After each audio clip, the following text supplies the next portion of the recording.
കോട്ടയം ജില്ലയിലെ മുണ്ടക്കയത്തിനടുത്തുള്ള കോരുത്തോട് നിവാസിയായ വർക്കിച്ചൻ എന്ന ജോർജ് മാത്യുവാണ് വാനില കൃഷിയിലെ കണ്ടങ്കയം സിസ്റ്റത്തിന്റെ ഉപജ്ഞാതാവ്.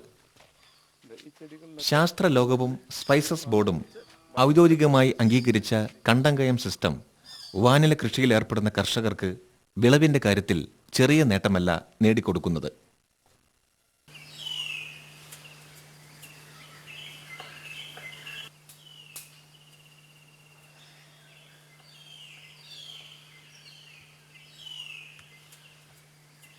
നമ്മൾ ചെടി നട്ട് 1-2 വള്ളി ചുറ്റിയതിന് ശേഷം വരുന്ന വള്ളിയുടെ അഗ്രഭാഗം മുറിച്ചിട്ടാൽ കായ ഉണ്ടാവാതെ കിളിപ്പുണ്ടാകുന്നതാണ് കർഷകരുടെ വലിയ പ്രശ്നം.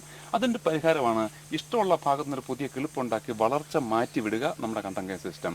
ഒരു ചെടിയുടെ വളവ് വരുന്ന ഭാഗത്തെ ഇല പുറകോട്ട് മടക്കി 90 ഡിഗ്രി വെച്ചാൽ അവിടുന്ന് ഒരു കിളിപ്പ് പൊട്ടി വളർച്ച അങ്ങോട്ട് മാറിപ്പോവുകയും താഴോട്ട് വരുന്ന വള്ളികളിൽ കിളിപ്പുണ്ടാകാതിരിക്കുകയും ആ വള്ളികളിൽ ആ വർഷം തന്നെ ധാരാളമായിട്ട് കായ്ക്കുകയും ചെയ്യും. അതുകൊണ്ടോ വളരെ ചെറിയ ഒരു ചെടിയിൽ ഒരു വർഷം കൊണ്ട് നമുക്ക് കായ്പ്പിക്കാം.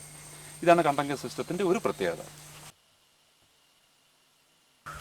നമ്മൾ കണ്ടങ്കയം സിസ്റ്റം നിലവിൽ വരുന്ന നമ്മൾ പ്രചരിപ്പിക്കുന്നതിന് മുൻപ് ചെടിയുടെ ഒരവസ്ഥ ഇതായിരുന്നു. എല്ലാ കൃഷിയിടങ്ങളിലും ചെടി കണ്ടമാനങ്ങൾ ചുറ്റിക്കെട്ടി ഒരു താങ്ങുമരത്തിന് അടുത്ത താങ്ങുമരത്തിലേക്ക് ഇങ്ങനെ പോകും, അല്ലെങ്കിൽ 2 ബാറോ മുളയോ വെച്ചിട്ട് അത് ചുറ്റി കിടന്ന് ചെടി കട്ട പിടിച്ച് കായ്കൾ വളരെ കുറവ്, പ്രൂൺ ചെയ്യാനുള്ള ബുദ്ധിമുട്ട്, ഇതിനകത്ത് രോഗബാധ കൂടുതൽ, താങ്ങുമരം ഒടിച്ചുകൊണ്ട് പോകുന്നു, അങ്ങനെയുള്ള ഒത്തിരി പ്രശ്നങ്ങൾ.